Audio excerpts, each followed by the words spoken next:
Well, welcome everybody. Thanks for attending this month's Tri-State Dairy Exchange webinar. So today we have folks from that won the Farm of the Year award last year. So we have representatives from each of the farms in Vermont, Maine, and New Hampshire. So we're going to be going over just a little bit of the background into these awards and kind of talk about the award process. So next, just as a reminder, we do this every single month. Next month, we'll be talking about virtual fencing in the Northeast. And then in May, we'll have a crossover event with the Maine Farmcast on hay crop silage production and management. So just as a reminder, as part of the Tri-State team, our mission is to advance dairy management, address shared industry challenges, and foster innovation through collaborative educational programs across northern New England. And we have folks from our Tri-State team in each state. Glenda is on from Maine. I am here from New Hampshire, and Whitney and Amber are here from Vermont. So we do have some upcoming events. So tomorrow we have our New Hampshire Dairy Conference. So our theme this year is the next generation of dairy. And Dr. Julio Giordano from Cornell is going to be speaking about using precision technologies to make herd management decisions. And then on April 2nd, we also have a weed management in no-till and cover crops webinar. John Wallace from Penn State is going to be speaking on changes in weed emergence with cover crops, cover crop burn down treatments, herbicide efficiency or efficacy, and specific recommended management practices. Glenda, do you want to talk a little bit about your farm? Yeah, so folks might already be tuned in, but our Maine Farmcast is a podcast that discusses all topics, not only dairy and livestock, but other topics as well. And we release new episodes every week, so be sure to tune in, and you can find that on all platforms. And in Vermont, the Vermont Agency of Ag, Food, and Markets has launched a series of in-person listening sessions across the state. The goal is to hear directly from dairy stakeholders, farmers, and processors to understand perspectives and visions for the future of dairy in Vermont. This month, on the 27th, they will be holding a meeting in Ludlow and also one in Brattleboro. On the 28th, the meeting will be in Randolph, and you can scan this code for the full schedule of sessions scheduled throughout April. There will also be virtual sessions for specific focus groups, including sheep and goat dairy, dairy processors, young and beginning farmers, and the general public, and these are scheduled mostly in May, so check out the details and mark your calendars to get involved. So like I mentioned, today we have someone from each of the winning farms in Vermont, New Hampshire, and Maine. So they're going to be introducing their farm and talking about their experience with the nomination, the judging, and the awards process. So hopefully this can provide some insight into the program for those that are considering nominating a farm, or if a farm has been nominated and is considering participating in the program. So the Farm of the Year and the Green Pastures program are kind of intertwined. So the New England Green Pastures program began around 1948 and actually started when the New Hampshire governor, in the most New Hampshire way possible, challenged the other New England states to produce better pastures than New Hampshire and bet a hat that no other state could do that.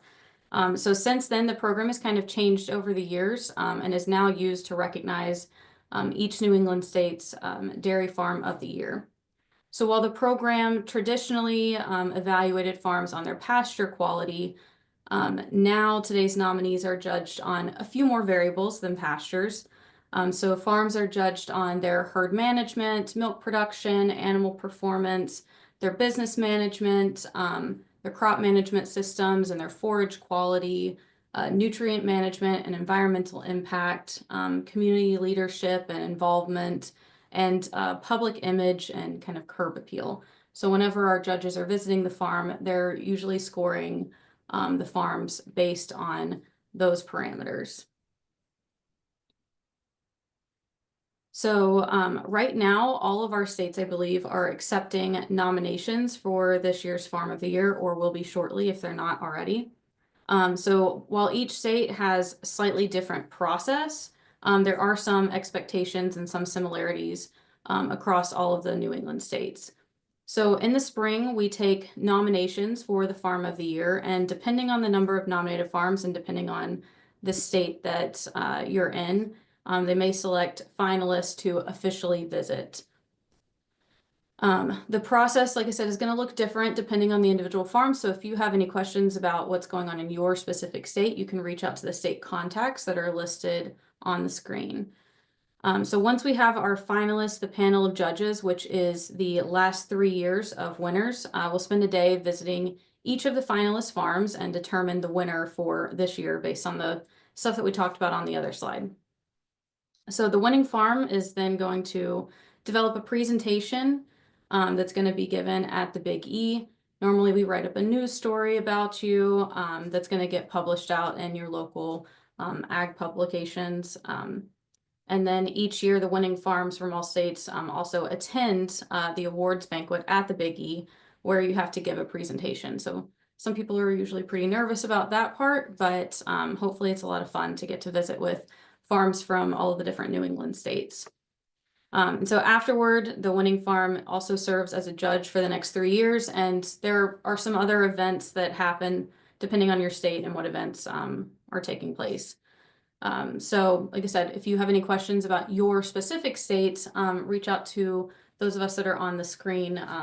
All of us are also on the call. We have Jaime, Whitney, and myself if you have any specific questions.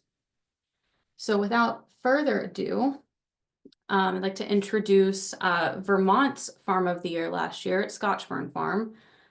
So whoever's on the call from Scotchburn Farm, would you be willing to introduce yourself and maybe spend just a minute talking about your farm and maybe something that you're really proud of or something innovative that y'all have done over the past couple of years? Sure. Can you hear me? Yes. Okay. My name's Ethan Nelson. We have Scotchburn Farm in Reigate, Vermont. My wife is Erin, and she's a veterinarian, so I guess that explains why she's not here. She's on the road, so yeah, so we have about 250 milk cows in Reigate, and we raise all our own replacements, and we do our own cropping, corn silage and grass. I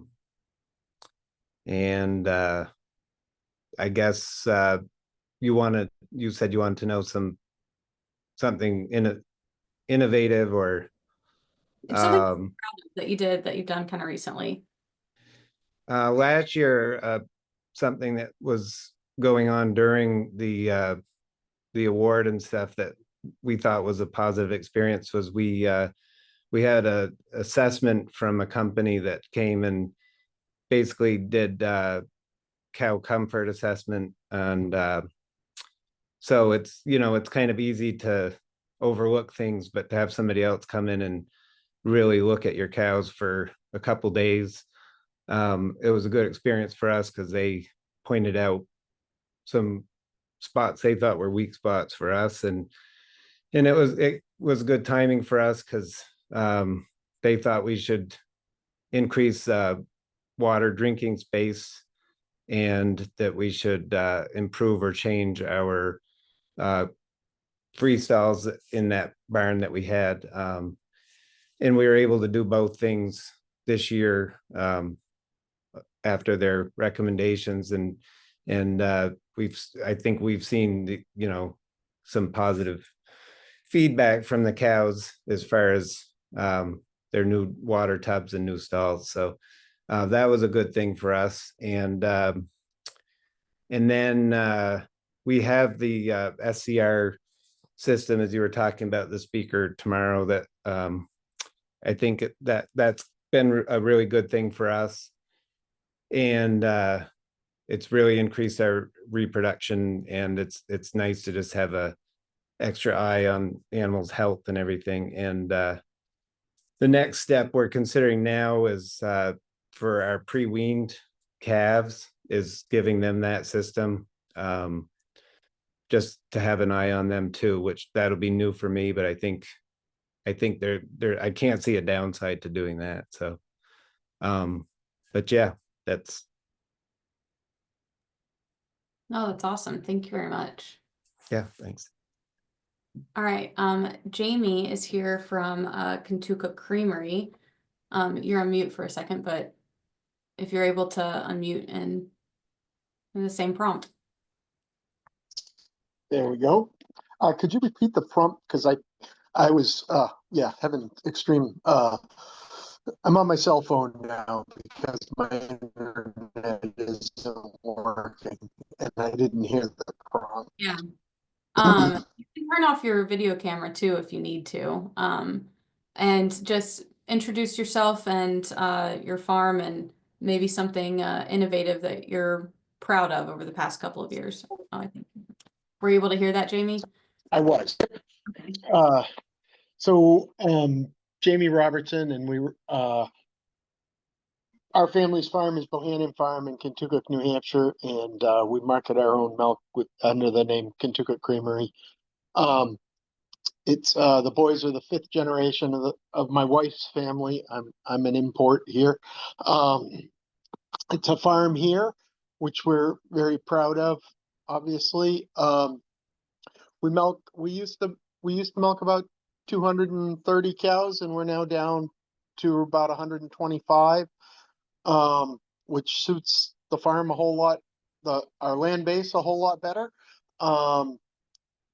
And by processing our own milk, it seems to be working pretty well to bring all 3 of our children back into the business, who are all partners with us.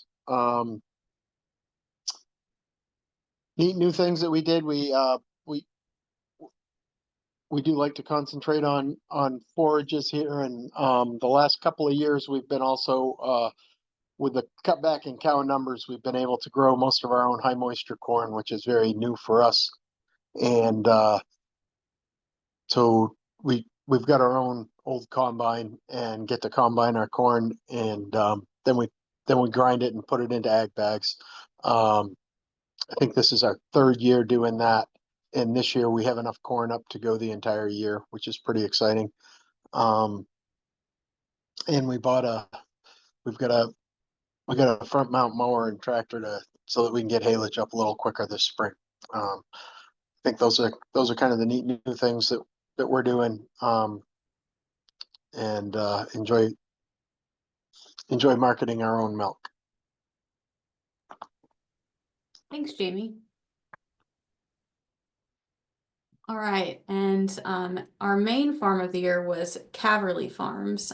So whoever's on from Caverly Farms. Yes, Neil Caverly with Caverly Farms. 3rd generation farm with my mother Susie and my cousin Brian. We're milking like about 550 cows right now. Raise all of our own replacements.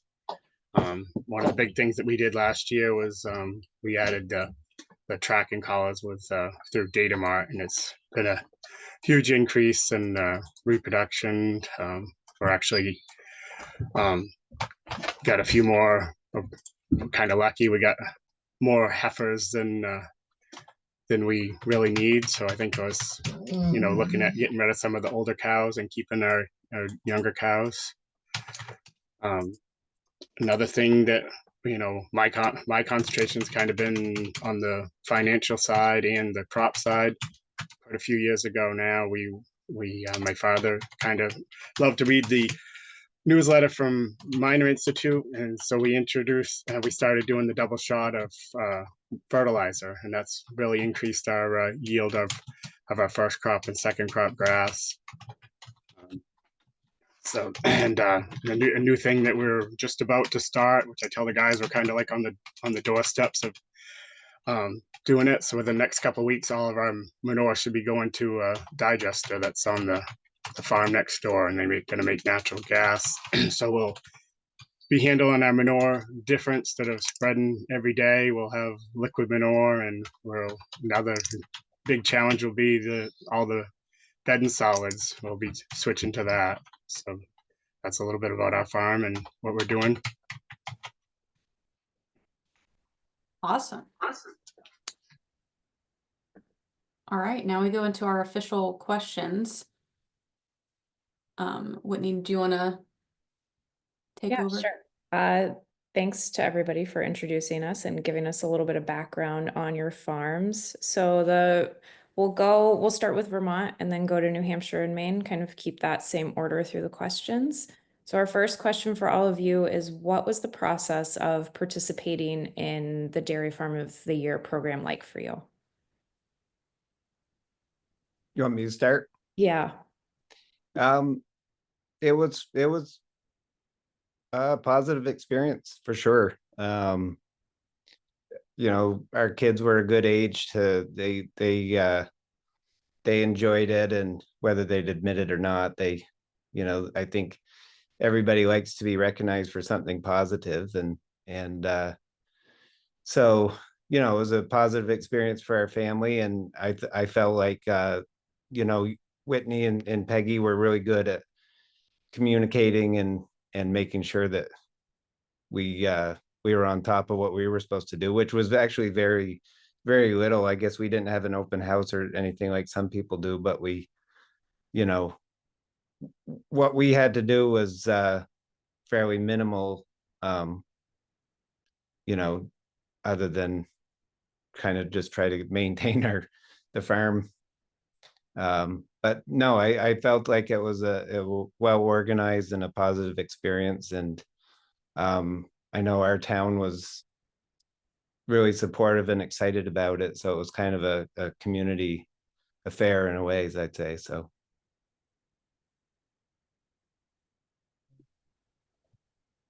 Great. Thank you, Ethan. Jamie, do you want to talk a little bit about what the experience was like for your farm? Sure. I think like Ethan said, it was something that we took quite a bit of pride in, and we're very excited to be nominated, and enjoyed we enjoy showing our farm off. So we like giving a tour to the judges. And I think I'd echo that we were able to use quite a bit of stuff that we already had. So there wasn't a whole lot of, other than cleaning up the farm a little bit to make sure that it looked as a little bit more presentable than some days. I think Sarah made it pretty smooth for us.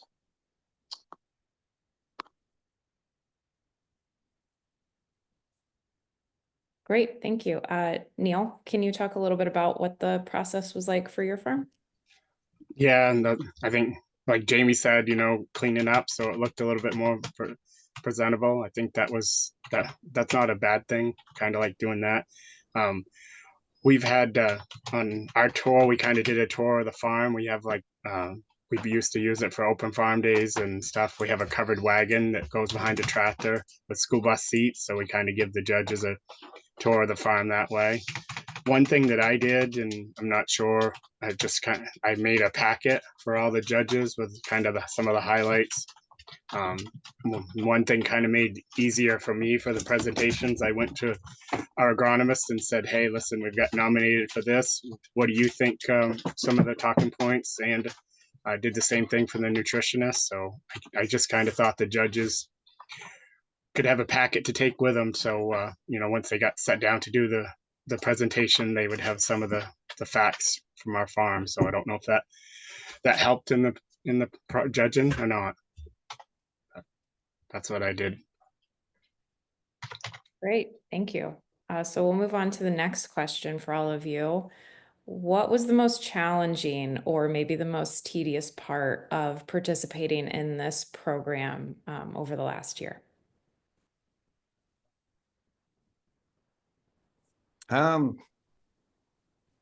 That's hard because there wasn't anything that was that difficult. I think we string trimmed way more frequently than we normally do, but that's kind of minor. No,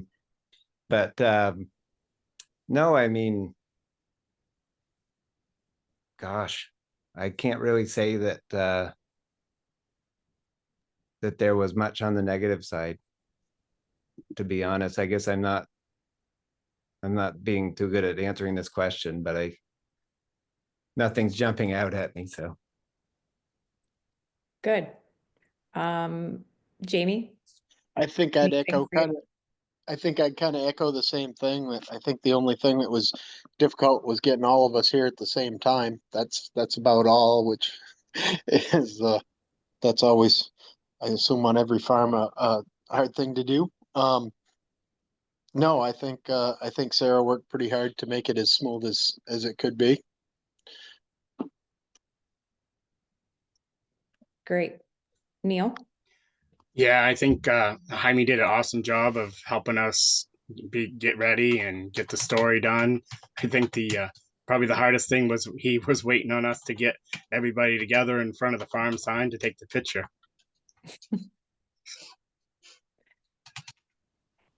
Great. Sarah, what's our next question?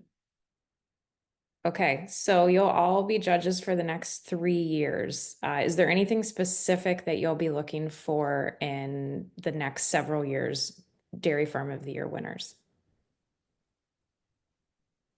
I like to see when we're at Eastern States and see all the other farms, you know, you just see so much pride and hard work from everybody. And you know, so I think farmers are a certain type and everybody's pretty darn proud of what they have to offer and in their place. So I think you know, I think everybody's enthusiasm and pride and hard work are going to come through. So,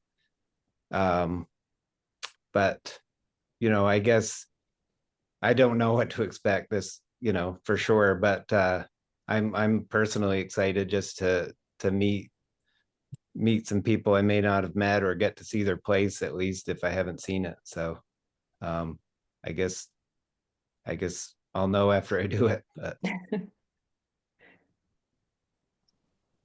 Jamie, anything specific you'll be looking for? I think I think it's really neat to see how, because every farm is so different, and I think that's really neat to see. And I think it's really hard to say exactly what criteria I'd kind of be looking at until after we saw the farms that we were gonna see for the year. But I think that's the really cool thing about agriculture is we all do it differently and succeed at different things. But yeah, I think, you know, other than it just being a good representative of the state for dairy. Great. Neil? Yeah, I think that's probably one of the tougher questions until you see it. But I mean, I think kind of maybe using new technology and you just like to, you know, where you have pride in your farm and how you would represent that. I think that's about it for that. Great. Is there anything specific you all enjoyed the most about the past year of getting to be the Dairy Farm of the Year or the whole process? No, I mean, I guess everybody, like I said earlier, everybody likes to be recognized for something positive. So you're always trying your best, but you never know if you're doing it right. So I think there's an awful lot of farms out there that are, but it's nice to be told you are. And we all enjoyed meeting the other state farms and organizers at the Eastern States. That was fun. Good opportunity there. And like I said, I just know our town personally got a lot out of it. Just I think they all felt like they're kind of part of it, just you know, because we all kind of support each other. So Great. Jamie? I think for me, going down to Eastern States and meeting everybody is really neat, and I think it's really neat that we're all, most of us all kind of run into each other around New England, which it's it's neat that we're such a small industry that we all kind of have contact with each other.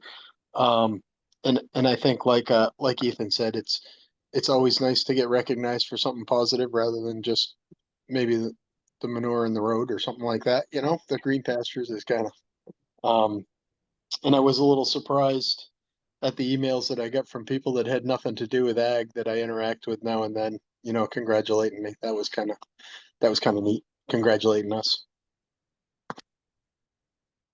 Great. Neil? Yeah, I think for me, Eastern States, you forget how long it's been since we've actually been to Eastern States.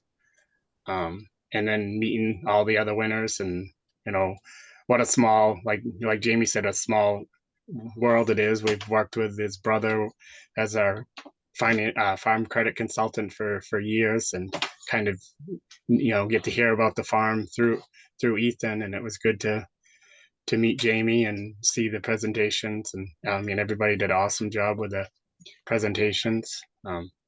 Yeah, I think like one of the I had to present the speech to our dairy seminar last week, which was kind of nerve-wracking until kind of got into it. But getting all the congratulations from your fellow farmers and industry people, that was really nice, and thing that Maine does with that. So.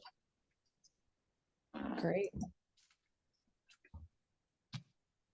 And is there anything you would tell farmers that might be hesitant about participating in the program, accepting a nomination? No, because was made fairly simple for us. I know, there's not a lot of extra tedious stuff you have to do. And like Vermont was fortunate with the Across the Fence, the video they made, that was really good publicity for us, and it made our part at Eastern States pretty easy, because the presentation was basically done for us. So but no, I guess I wouldn't hesitate unless you absolutely don't want any publicity at your place. I think it's only positive experience. Right. Jamie? I think I'd echo a lot of that, dairy farmers lots of times tend to be dairy farmers because they like cows better than people and like to hide. But it is really important for the public to see good farms that represent the state well, and that's, I might gently point out that that's kind of some of our job as farmers, to make sure that we try and promote our industry. I guess that's where Right. yeah, and then it's painless, and kind of actually is nice to have people recognize you for doing a good job.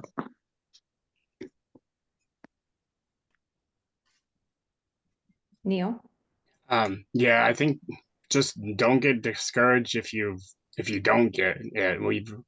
We kind of did that. We did it 2 years in a row, probably 10 years ago, and they're like, we're not good enough to do that. And then just last year, I said to heck with it. I'm like, I'm gonna do it, and kind of that's like I said, I did the packet, and I'm like, I'm gonna put my all into it, and not get discouraged. So I mean, if you didn't get it one year, don't give up, because there's lots of good farmers out there. But also, like Jamie said, that's what kind of like I said to the group the other day, is we need to do a better job of promoting ourselves. We've got a really good story that people like to hear, and I think this will help us down the road, saying, hey, we were Dairy Farm of the Year. This is, come see what we do. We might not do it the best, but this is what we do, and this is how we do it. Right. So that concludes all the official questions we have for all of you. And now we'll open it up to everybody else, if anyone has any questions for the farms, now is your chance.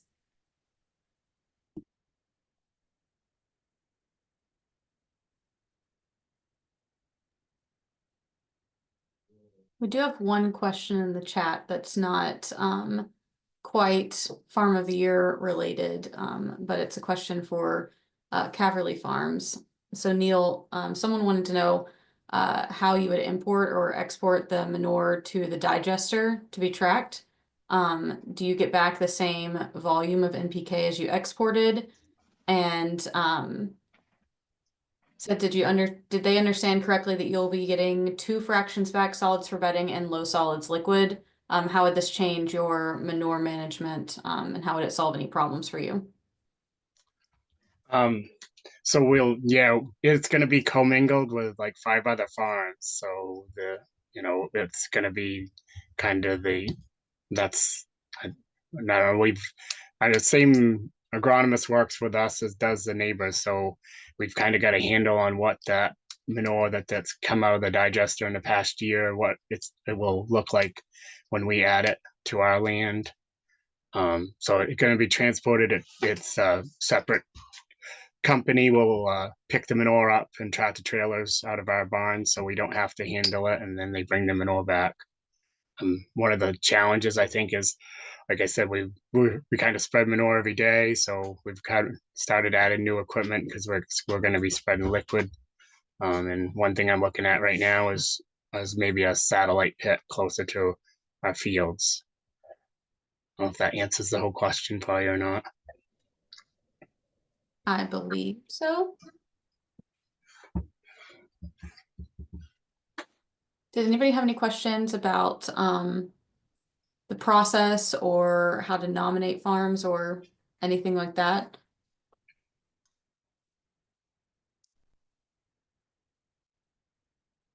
Okay, well, y'all are making this easy.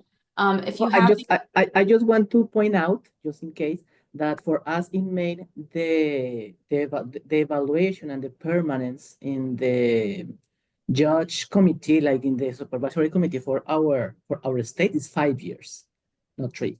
Just in case, because we like to have like 5 people to have like more opinions and more decision about what will be the next winner for every year. So just to clarify that. Yeah, so we understand that thanks for the clarification.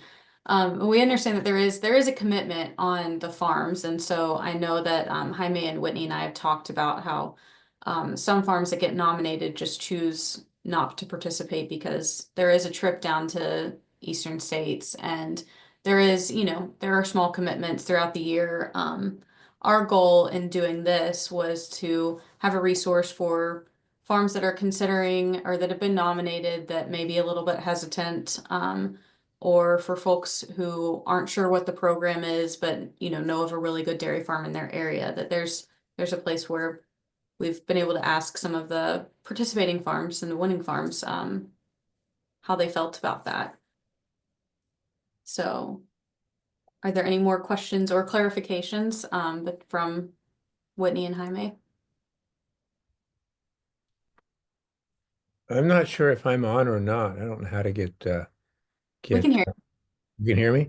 Yes. Do you have any credence or what's your status on being certified organic? I don't believe probably any of these other farms being their size are probably certified organic because of all the rules and regulations. And they do make it a more difficult situation to even be judged by because of the pasturing, because of just being certified organic. How's that being rated with this? Actually, I'll jump in because our past 2 winners in 2022 and 2023 were both organic farms.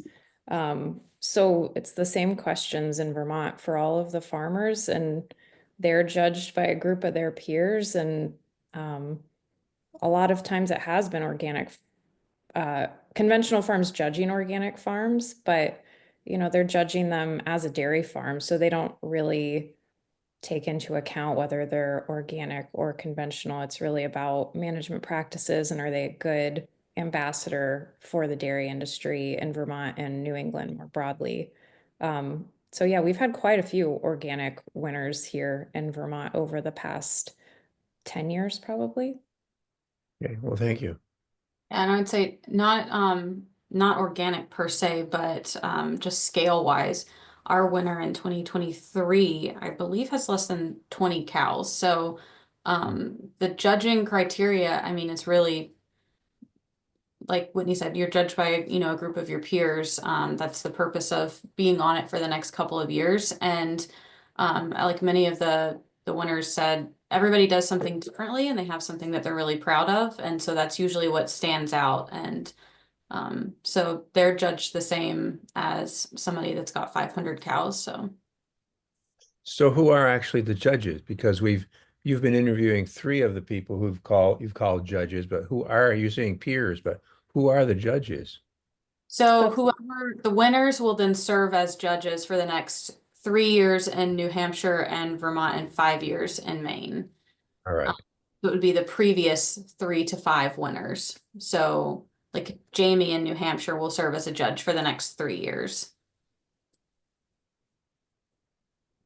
All right. Thank you. And I'll echo the same in Maine. So a previous winner was they don't even ship milk anymore. They use their milk on farm, and they have both, you know, organic and conventional practices. They don't really conform to one. So the rubric kind of helps you know, kind of eliminate some of the potential biases, I think.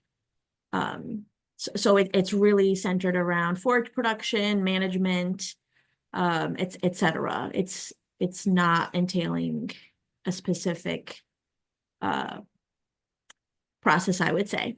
Everybody is welcome to participate, and we are fair in that you know, selection and process overall.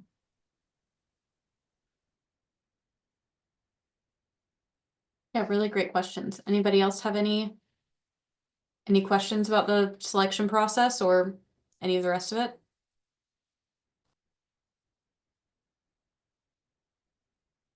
All right. Well, if you think of any questions, feel free to reach out to myself or Whitney or Jaime. We'd be happy to answer your questions.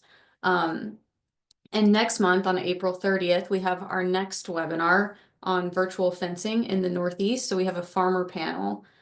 So virtual fence systems are gaining popularity as a way to improve grazing management. So you can tune in to hear 3 Vermont farms talk about their experience using the virtual fencing system to manage herds of dairy goats, sheep, and replacement heifers. So there is a QR code if you're able to scan it from here to register. If you're on the call right now, then you're already registered for next month. But if anybody's watching the recording, you can scan to register there. And thank you for participating, and thank you for our farms for hopping on. We know that it can be a little bit tricky to, you know, take some time out in the middle of your day. So we really appreciate it. And for anybody that's on the call or watching this on the YouTube video later, we would really appreciate it if you took our survey. That helps us come up with future topics. And yeah, stay tuned for this year's Dairy Farm of the Year and Green Pastures Award. So Thank you, everyone. Thank you. Yeah. thanks. Thank you. See ya.